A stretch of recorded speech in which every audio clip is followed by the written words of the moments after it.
Hello, I'm Robert and today we're making a super short video on how to open or crack a coconut. The first thing we need is, of course, a coconut.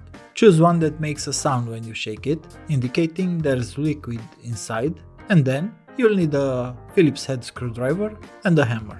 I'm sure other tools can work, but I think most people have a hammer and a screwdriver at home.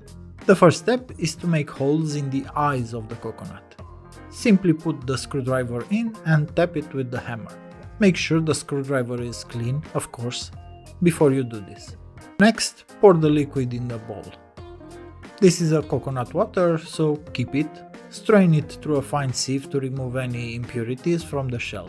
You can either drink it as it is, use it in cooking, or whatever you prefer.